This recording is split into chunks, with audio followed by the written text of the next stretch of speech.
How's it going, everyone? I want to take you guys through some updates on Dying Light the Beast. Techland has uploaded a brand new in-depth Behind the Beast video. What are Chimeras? We'll talk about that, as that's going to be one of the more interesting elements of Dying Light the Beast.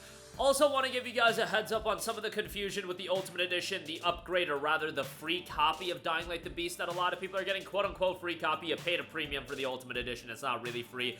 We'll talk about that. And then at the end of this video, I'd be remiss if I don't mention what has been a gigantic talking point around the Beast, and I think that is the fact that the price point, Techland misfired with this one, you guys. I am super excited for Dying Light the Beast. I personally think the game looks great, but that $60 price point, even with the content level in this game, and there is quite a bit of content, I think they would have built a lot of goodwill had it been $50 or even $40, but I'll talk that at the end of this video.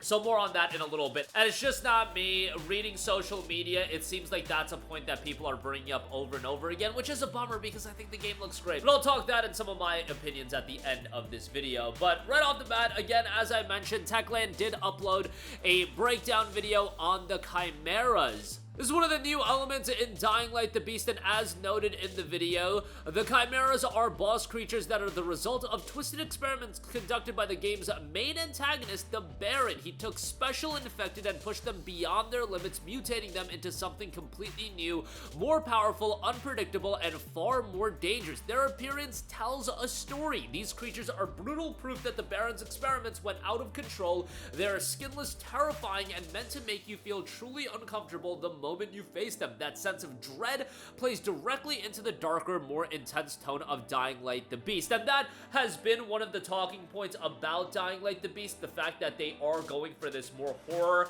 and more akin to Dying Light 1, and the tone of the game has been shifted a little bit for this darker, more dreadful tone, which I do really like. It was noted when designing Chimera's appearance, we drew a lot of inspiration from human anatomy. Our artists studied medical illustrations and models, learning muscle tissues, overall body sculpture. It was one of the biggest artistic challenges for the team, and of course, a chance to learn a lot. It was important to us that they had a clear and consistent visual style, so they looked like they belonged to the same group, but still felt unique. Their different body proportions and hyper-realistic designs not only make them look striking, but also support the gameplay.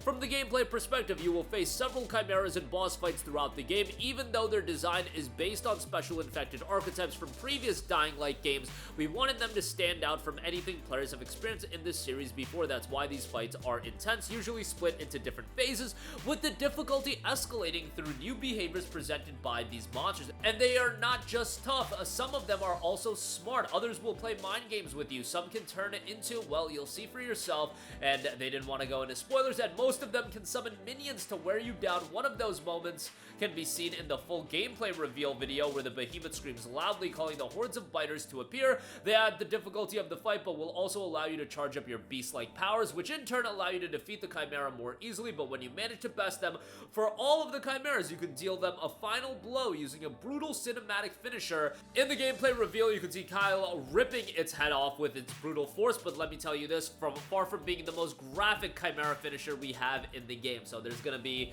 quite a lot of gruesome Chimera finishers throughout the game. We'll see how that unfolds, but definitely one of the elements of the game to have an eye on. Also, alright, moving on from that, that's the Chimera. There's been a lot of confusion going around about the Ultimate Edition. The community manager at Techland did put a post on the official Dying Light subreddit. Hey everyone, we're seeing a lot of questions about Dying Light 2 Stay Human Ultimate Edition and Dying Light the Beast. So here we have some answers. Hopefully this clears things up. If you bought Dying Light Stay Human Ultimate Edition, which came out at like $120 or $110, it did go on sale, so you might have gotten it at a little bit of a discount. You will get Dying Light the Beast at no additional cost. It will kind of be free for you, but you paid, you know, whatever price you paid for the Ultimate Edition. So it's not really free, since there was supposed to be 2 pieces of story DLC with the Ultimate Edition. The Bloody Ties, and then this second piece of DLC, which the Beast was supposed to be, but it evolved into a bigger game, and they spun it into its own game release. Halo 3 ODST style, Assassin's Creed Mirage style, but since they did promote the Ultimate Edition with the second piece of DLC, it'll be available to you. The game will automatically appear in your library, and you can download it and jump into Castor Woods as soon as the game launches on August 22nd. If I own Dying Light 2 Stay Human, do I receive the pre-order bonuses for Dying Light the Beast? Yes, all owners of Dying Light 2 Stay Human Ultimate Edition will get the Hero of Haran bundle at no extra cost, no action necessary. I bought the base version of Dying Light 2 Stay Human, but I later bought the Ultimate Upgrade. Will I get Dying Light the Beast? Yes, if you bought the base version of Dying Light 2 Stay Human and upgraded to the Ultimate Edition later, you will still get Dying Light the Beast at no additional cost. As I bought the Ultimate Edition of Dying Light 2 Stay Human, I'm getting Dying Light the Beast, but how can I upgrade to the Deluxe Edition of Dying Light the Beast?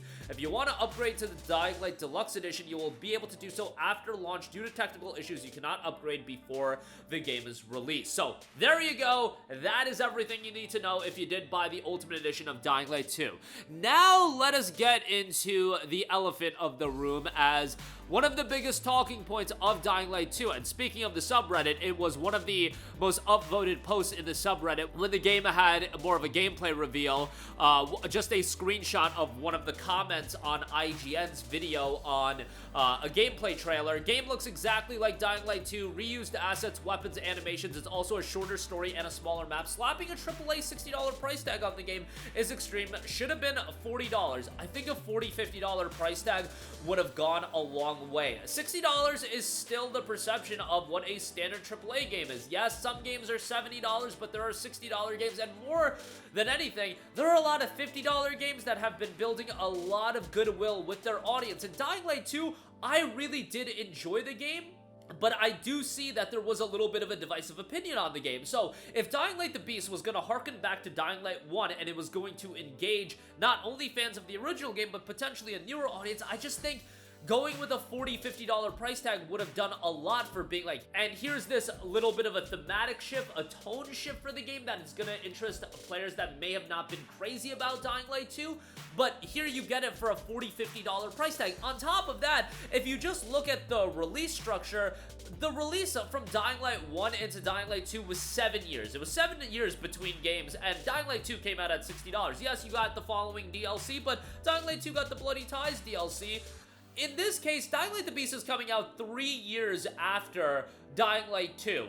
It's not like this game had a full 5 to 7 year dev cycle that a lot of games do have, but it's still got that $60 price tag. I do think if they ended up going with a $40 price tag, it would have been an opportunity for them to reestablish goodwill with their audience. Also, there's a lot of attention right now on these cheaper games. Game price points is such a discussion point among so many games that if the Beast came out and it was this $40 standalone experience, I just think a lot of people would have gravitated towards it, especially as you get into, remember, the Beast is coming out the week before Gears of War Reloaded, Lost Soul Aside, and a Metal Gear Solid Delta Snake Eater. There's a lot of competition for people's dollar coming up, and I just think the Beast going with a $40 price tag, especially given that it was initially a expansion to Dying Light 2, a DLC for Dying Light 2, I just think it would have done a lot, and I do see a lot of disappointment around that. Am I still excited for the game? Absolutely, and I really enjoyed Dying Light 2 as well. But you see this talking point over and over again about the disappointment of it being $60. I just think going with the $50 price tag would have done a lot. And sure, maybe you could have done a deluxe edition at $60, $50 for the base game, $60 for the deluxe edition. I just think that goes a long way for a lot of people these days. With so many games coming out, so much competition for the dollar, and this game being, a shorter story, smaller map, I just think a lower price point would have gone a long way. And it seems like a lot of people do agree. And in the comment section of the other Dying Light the Beast video we did, that was a reoccurring point people were bringing up. Yes, the hardcore Dying Light fans are going to be all over this. They're going to check it out. But in terms of engaging a larger audience, this is one of those instances where I think the $40 price tag would have been beneficial. Even though you're getting less money, I think it would have built a lot of goodwill, and if it does end up being a good game, it would have reinforced people promoting the game on social media, being like, everybody complaining about $70, $80 games, look at Dying Light the Beast at $40. Obviously,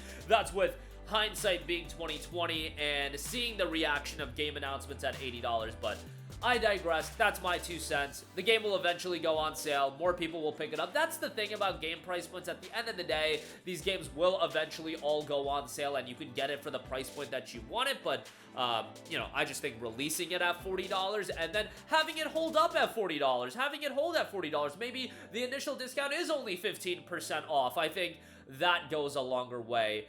At least in this instance, every situation has to be on a case-by-case basis, but I think a cheaper price point would have gone a long way in the case of Dying Light the Beast in particular. But that'll do it for me. Let me know all of your thoughts in the comment section down below. Again, we got the Chimera overview, which is going to be an integral component of the game.